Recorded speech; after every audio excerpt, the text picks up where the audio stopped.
Hello दोस्तों, welcome to the channel. My name is Bharat Sharma और ये वीडियो उन सभी के लिए जो आइल्स की प्रिपरेशन कर रहे हैं और उन्हें पता नहीं कि वो स्टार्ट कहाँ से करें। तो सबसे पहले मैं अपने बारे में बताता हूँ कि मैं जर्मनी में मास्टर्स कर रहा हूँ और लास्ट ईयर मैंने अपना आइल्स दिया और मुझे मिले 8 बैंड्स, वो भी सिर्फ 15 दिन की प्रिपरेशन में, बिना कोई कोचिंग गए, बिना कोई एक्सटर्नल हेल्प लिए।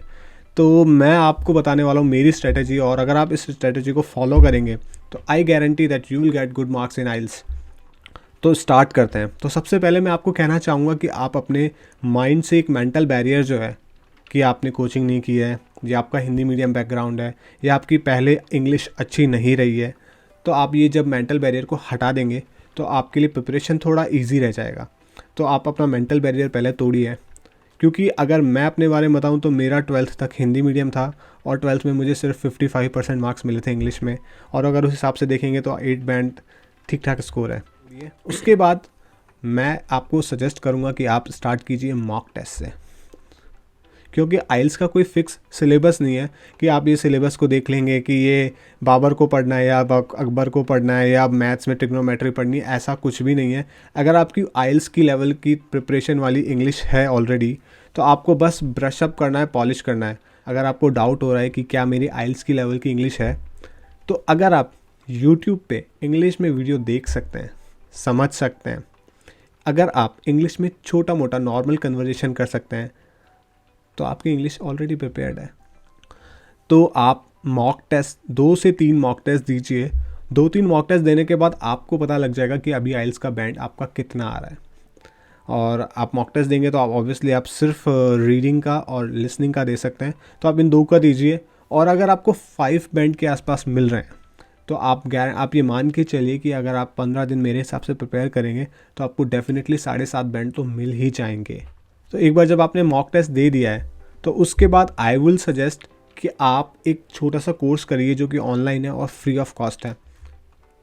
तो आप सिंपली गूगल पे आइए और IELTS इतना सा सर्च कीजिए एंड डेफिनेटली आपको यहाँ पे ये कोर्स दिख जाएगा। आप इसको क्लिक कीजिए और इस कोर्स में आप जब चाहें इनरोल कर सकते हैं और ईजीली इस कोर्स में आपको वो सारी बातें मिल जाएंगी कि कैसे आपको आइल्स के लिए प्रिपेयर करना है, कैसे आपको स्ट्रैटेजीज़ बनानी है।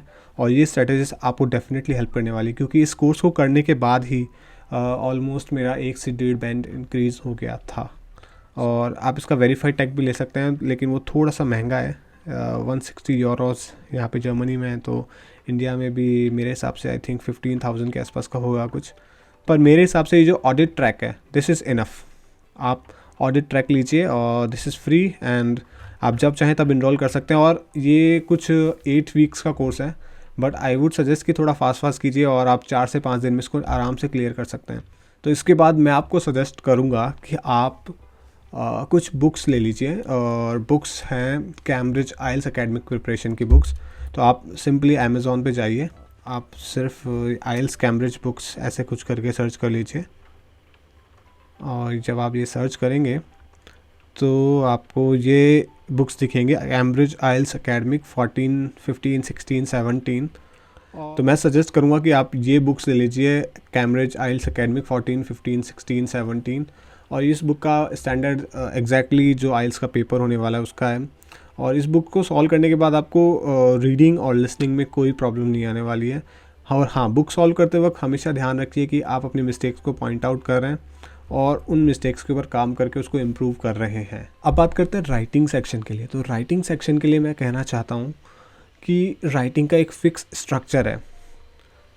आइल्स की writing it's a kind of structure, और वो स्ट्रक्चर समझने के लिए आपको एक बुक की हेल्प लेनी चाहिए। एंड मैं आपको बताता हूँ, ये जो बुक है, आप मक्कर आइल्स राइटिंग बुक करके अमेज़ॉन पे सर्च करेंगे तो आपको इस तरह से ग्राफ राइटिंग के लिए एक बुक मिलेगी और एक ऐसे राइटिंग के लिए बुक मिलेगी। ये आप बुक यहाँ से परचेज़ कर सकते हैं।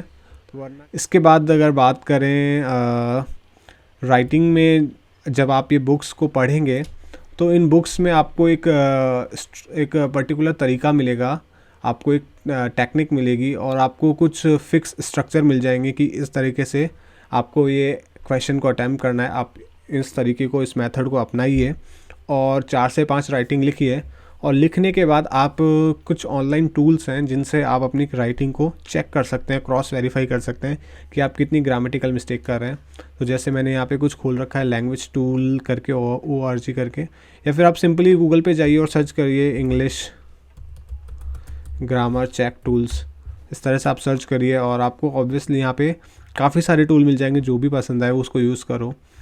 और मैं सजेस्ट करता हूँ कि आप ग्रामरली यूज़ कर लीजिए, ग्रामरली बहुत अच्छा है, उसमें काफ़ी इजीली आपको हेल्प मिल जाती है।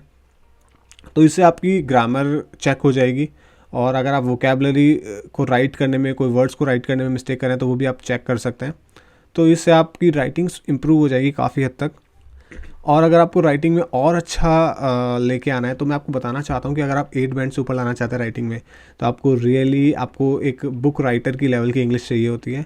लेकिन कुछ अच्छे वर्ड्स होते हैं जिनको हम यूज़ करके अपना बैंड इंक्रीज़ कर सकते हैं। तो आप ऐसे सर्च कर लीजिए, IELTS 9 बैंड वोकैब।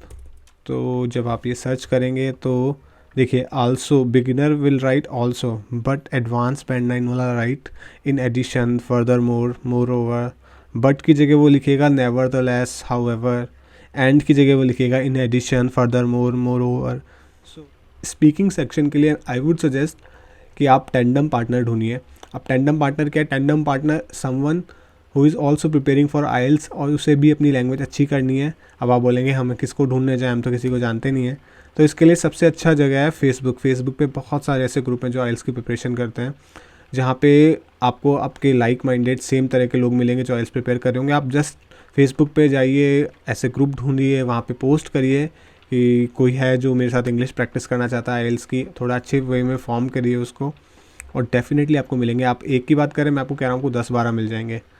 तो आप ये कर सकते हैं, या फिर आप टेलीग्राम पे ग्रुप्स ज्वाइन कीजिए, वहाँ पे आप कांटेक्ट बनाइए। तो आपको अगर 2 या 3 लोग भी ऐसे मिलते हैं जो IELTS प्रिपेयर कर रहे हैं, तो आपको अपनी स्पीकिंग में बहुत अच्छा फीडबैक मिलेगा। पर कुछ लोग ऐसे होते हैं जो बहुत शाई होते हैं और वो ये भी नहीं करना चाहते हैं, तो मैं उनके लिए कहना चाहूँगा कि कुछ ऐप्स भी हैं। तो एक ऐप है लिंगबे करके, जिसे मैंने यूज़ किया। तो उस ऐप पे आप अननोन लोगों से मिलते हैं और आप ना वो आपको जानता है ना आप उनको जानते हो, और वहाँ पे आप उनके साथ इंग्लिश प्रैक्टिस कर सकते हैं। तो स्पीकिंग में आप टेंडम पार्टनर ढूंढिए और उसके साथ स्पीकिंग की प्रैक्टिस कीजिए। इसके अलावा जो स्पीकिंग के टॉपिक्स हैं, तो अगर आप देखोगे तो आपको स्पीकिंग के टॉपिक्स भी ऑनलाइन ईजिली देखने को मिलेंगे कि speaking has to be natural. क्योंकि लोग बहुत ज़्यादा रटते हैं, उसमें वो कैप डालते हैं, ये करते हैं, वो करते हैं, पता नहीं क्या क्या करते हैं, और फिर जब रिज़ल्ट आता है तो वो कुछ नहीं आता है। सो स्पीकिंग को आप नेचुरल बनाइए, आप राइटिंग को नेचुरल बनाइए। तो गाइस, ये थी मेरी स्ट्रैटेजी IELTS में 8 बैंड लाने की, और मेरे पास ज़्यादा समय नहीं था, मैं ज़्यादा प्रिपेयर नहीं किया, और आई थिंक अच्छा हुआ ज़्यादा प्रिपेयर नहीं किया, क्योंकि कुछ ज़्यादा इंप्रूव नहीं होता। क्योंकि आपकी जो इंग्लिश की लेवल है वो आप कुछ 10-15-20 दिन 1 महीने में इंप्रूव नहीं कर सकते हैं। आप बस अपने आप को थोड़ा पॉलिश कर सकते हैं। पर अगर आपकी 5 बैंड है और आप सोच रहे हैं कि आप सिर्फ 15 दिन के अंदर या 1 महीने में 8 बैंड लिए हैं, तो मैं आपको सच बता रहा हूँ, ये पॉसिबल नहीं है। पर अगर आपकी 6.5 बैंड है तो आप डेफिनेटली प्रिपेयर करके 8 तक आ सकते हैं। आप एक रियलिस्टिक मैं आपको बता रहा हूँ, अगर आप 5 बैंड पे हैं, नॉर्मली ये 4 बैंड पे हैं, तो आप प्रिपेयर करके 6.5 तक आ सकते हैं। बट ये भी एक अच्छा बैंड है। मैंने ये सेम स्ट्रेटजी अपने फ्रेंड को बताई और उसने सिर्फ 7 दिन में IELTS प्रिपेयर किया और 7.5 बैंड उसने स्कोर किया।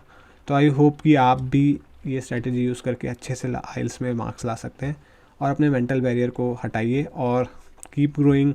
I wish you all the best for your exams.